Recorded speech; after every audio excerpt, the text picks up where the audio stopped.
Bonjour à tous, bienvenue dans cette nouvelle partie en continuité sur les vidéos tuto sur Python. Donc aujourd'hui, la leçon ou bien la vidéo, on va essayer d'apprendre à écrire une fonction sur Python. Alors, pour mettre les bases, j'ai à droite ici une petite partie que vous verrez tranquillement. Alors, quel est l'objectif des fonctions? Donc, dans un programme, il est possible d'écrire des petits programmes ou sous-programmes intermédiaires appelés des fonctions. Alors, qu'est-ce que c'est une fonction? Une fonction est un programme qui porte un nom, d'accord? Donc, il va avoir un nom et utilise soit 0, ça veut dire aucune variable, une ou plusieurs variables qu'on va appeler paramètres. D'accord? Donc, une fonction est un programme qui porte un nom, utilise 0, une ou plusieurs variables appelées les paramètres d'une fonction. Alors, quelle est la syntaxe d'une fonction? Alors, toujours, il y a le mot-clé def, def, le nom de la fonction, parenthèse, soit je mets deux parenthèses pour entrer, fermer, deux points, les deux points toujours ici, soit s'il n'y a pas de paramètre, s'il y a un, je mets un seul, s'il y a deux, je mets deux. Et après, quand je mets les deux points, vous voyez ici, il y a indentation. J'écris rien ici. Donc, il y a comme une barrière. Ici, il n'y a rien. J'indente, ça veut dire que je suis à l'intérieur de la fonction. Je mets mes instructions. D'accord? Ils sont là. Et après, il y a le mot-clé return. Le return, il est réservé aux fonctions. Tout ce qui est après le return, on verra que ne sera pas vu. Bien évidemment, indenté. Mais si je retourne à la ligne ici, comme ici def, bien évidemment, je peux écrire. Mais le return, il est particulièrement dangereux pour les fonctions. Donc, il n'y a pas de print parce que ça permet d'imprimer ou afficher. Mais par contre, le return, ça va permettre d'enregistrer ce qu'on a fait comme calcul. Alors, il y a un exemple ici, la fonction somme carré. C'est la somme des carrés, on va voir ce que c'est. Sequent, donc def, le mot-clé. La fonction s'appelle somme carré. Il n'y a pas, on a séparé somme et carré par un tiret du 8.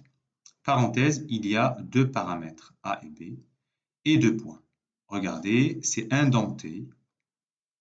Et qu'est-ce qu'on a fait? On a défini une variable. On a défini une variable qui s'appelle somme égale. Donc, on va affecter dans la variable somme A étoile étoile 2, ça veut dire A au carré, plus B au carré. Et après, on renvoie somme. Alors, je vais à gauche, ici, j'ai la calculatrice. Donc, je vais aller dans Programme, donc Application Python. D'accord? Je vais faire Nouveau programme. Je vais l'appeler je vais l'appeler A. Entrée. Donc là, qu'est-ce que je veux? Je veux écrire cette fonction. Alors, sur Python, donc quand vous êtes dans le programme, il faut aller sur la calculatrice, il faut aller dans FNS. FNS, elle est juste là. Vous voyez? Donc, c'est f de x. Et donc, vous voyez, j'atterris directement dans fonction. Petit 1, il y a def fonction. Et quand j'aurai besoin du return, je refais la même manip, mais je suis à la deuxième position. Donc, je fais entrer. Vous voyez, j'ai def. Alors, je donne un nom à ma fonction. Alors, je bloque l'alphabet. Ben, la fonction, je vais l'appeler juste AB, juste pour aller vite. Je déplace, donc je suis entre les crochets. Je vais donner comme paramètre A, virgule. Donc, pardon, voilà. Et alphabet, B, et je sors, et deux points. D'accord? Entrée. Donc là, on fait la somme des carrés. Donc ici, je vais vous présenter une variante. Alors, au lieu de faire, donc je fais def, je vais appeler ma fonction AB, et qui a comme paramètres A et B.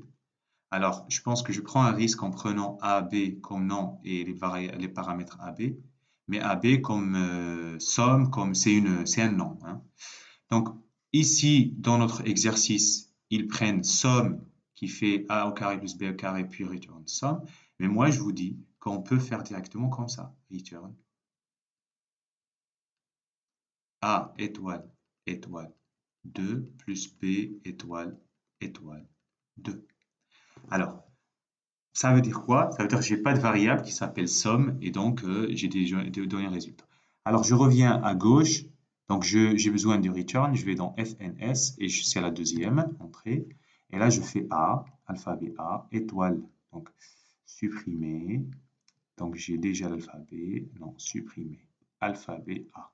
Voilà. Alors, je débloque l'alphabet. Étoile, étoile 2, plus alphabet B, étoile, étoile 2. Entrée. Donc, vous voyez, mon programme, c'est ça. La fonction s'appelle AB. Voilà. On va tester ma fonction. Je veux AB, la somme des carrés de 2 et 3. Ça doit donner 2 au carré plus 3 au carré, qui fait 4 plus 9, qui fait 13. Alors, regardons à gauche. Donc, j'écris un programme, j'exécute. Donc, voilà, j'exécute. Donc là, tout va bien.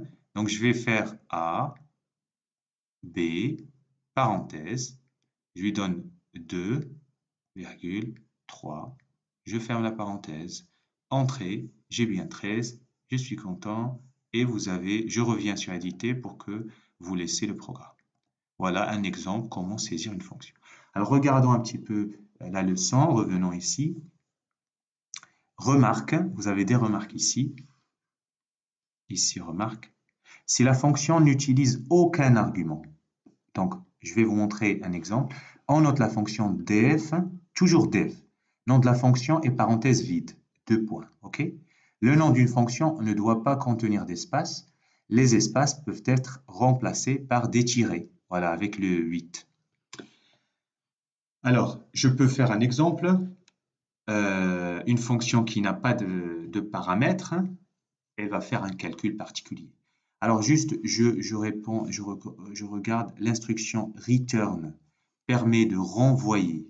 Elle permet de quoi? Renvoyer une valeur de type entier, décimal, qu'on dit flottant, float, chaîne de caractères, qu'on verra plus tard.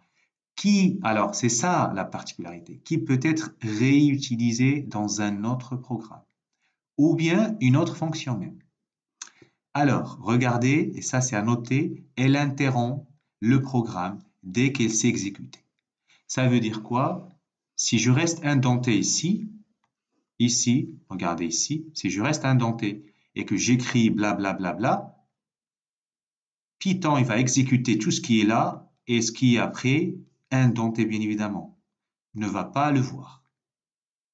Alors, on peut utiliser une fonction écrite dans l'éditeur Python avec la console Python. On a écrit le script de la fonction somme carré. Avec 10 et 2, on a trouvé 104. On va réexécuter, on va faire 10 et 2. Exécuter. Notre fonction s'appelle A et B. Parenthèse.